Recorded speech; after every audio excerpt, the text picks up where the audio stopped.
A decisão do ministro Flávio Dino blinda o Lulinha. Pessoal, o ministro Flávio Dino suspendeu aquela decisão da CPMI do INSS para quebrar o sigilo bancário e telefônico de Roberta Lussinger, a amiga do Lulinha. Essa quebra de sigilo bancário foi aprovada na mesma votação que aprovou também a quebra do sigilo do Lulinha. A pauta está aprovada.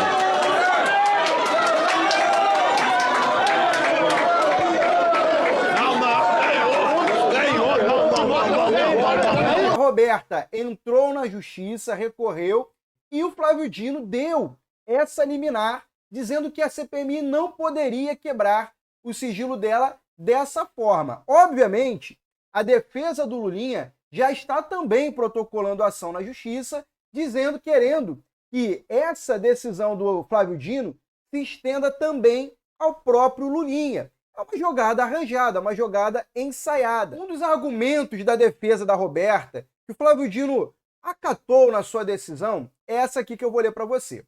Conforme se extrai da transmissão da sessão de 26 de fevereiro de 2026, a aprovação das graves medidas requeridas pelos nobres integrantes da CPMI foi realizada em globo, ou seja, 87 requerimentos foram aprovados em conjunto, sem que se tenha dedicado qualquer espaço de debate ou exame específico acerca das medidas cautelares requeridas, as quais foram chanceladas de forma indiscriminada, sem qualquer fundamentação.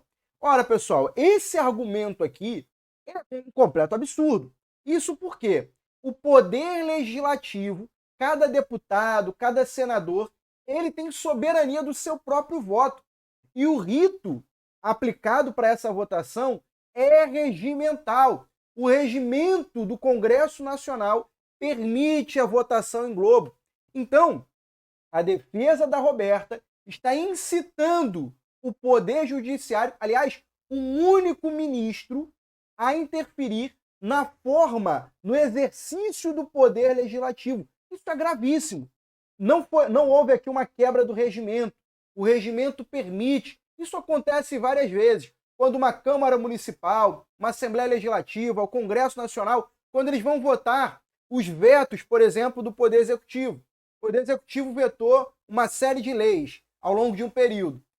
Esses vetos são apresentados e o parlamento decide se vai discutir um por um ou se vai votar em bloco ou em globo. A CPMI decidiu votar em globo. Houve duas votações. A primeira para decidir a forma da votação, individual ou em globo.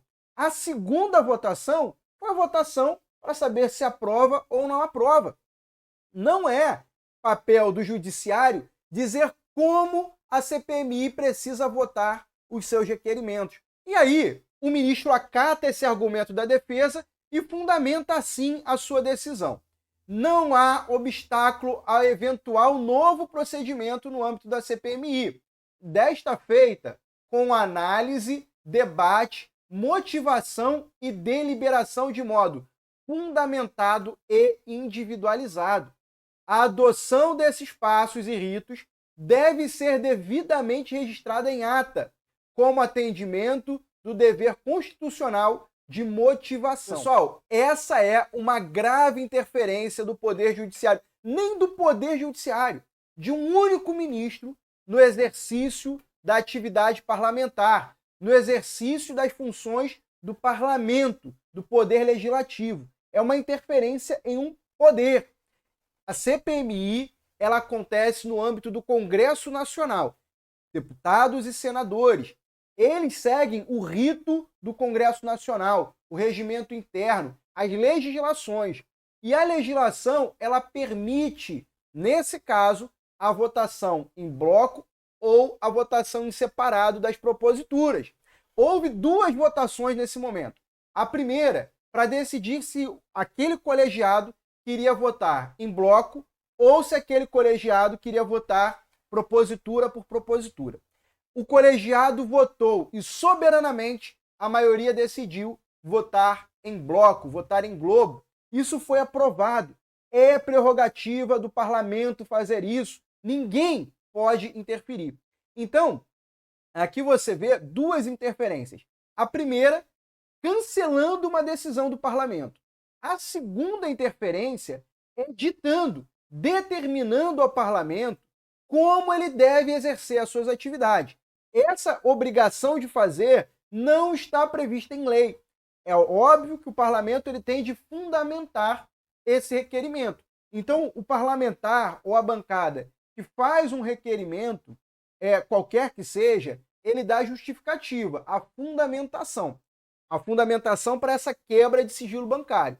Essa fundamentação, ela é discricionária, é a vontade, é o entendimento daquele parlamentar. Se aquele parlamentar tem um motivo para quebrar esse sigilo e a maioria dos outros parlamentares aprova, concorda com ele, isso está aprovado e vai ser cumprido. Não fosse assim, não haveria motivo de existir uma CPI ou CPMI. A CPMI é o poder de polícia, é o poder judicial exercido pelos parlamentares.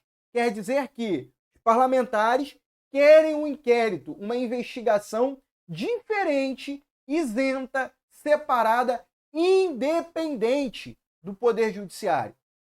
Quando o poder judiciário ele impõe os seus próprios limites, a sua vontade, interferindo na autonomia do poder legislativo, ele está impedindo o exercício da CPMI. Portanto, impedindo o exercício tanto da investigação quanto da atividade parlamentar, da atividade do poder legislativo. Isso é importante ficar claro. Eu peço a você que é inscrito aqui no canal Valdinei Martins que compartilhe esse link.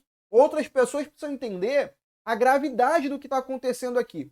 É óbvio, é um absurdo tentar salvar o Lulinha, tentar blindar o Lulinha. Isso é um absurdo político, precisa ser exposto. Mas também precisa ser exposto o quanto o poder legislativo aqui está sendo encurralado. E nós precisamos ficar atentos à decisão do Davi Alcolumbre. Davi Alcolumbre é o presidente do Senado, é o presidente do Congresso Nacional. Davi Alcolumbre e os parlamentares, deputados e senadores, não podem aceitar esse cabresto. Isso não pode ser acatado. Eles precisam reverter essa decisão urgentemente, porque, do contrário, qualquer CPI, qualquer ação do Legislativo fica agora completamente controlada por a decisão de um único ministro. Isso não pode ser aceito. Lulinha está tentando de tudo para se blindar, está tentando de tudo para escapar das garras da justiça. Qualquer convocação a ele na CPMI vinha sendo blindada. A primeira derrota que eles têm na CPMI, eles recorrem no Poder Judiciário. E o amigo, Flávio Dino, amigo do Lula, vem para tentar salvar a amiga do Lulinha e o próprio Lulinha. Isso não pode ficar assim. Vamos ver o que vai fazer o Alcolumbre, o que vai fazer o ministro André Mendonça, que é o relator desse caso. Aqui no canal Valdinei Martins, nós vamos ficar atentos a isso. E eu trago informações para você assim que tiver alguma novidade sobre esse caso. Por isso, eu peço a você, se ainda não se inscreveu, inscreva-se no canal Valdinei Martins, deixe o seu like, compartilhe esse vídeo para que outras pessoas entendam o que está acontecendo no Brasil. Um forte abraço, até o próximo vídeo. Fiquem com Deus.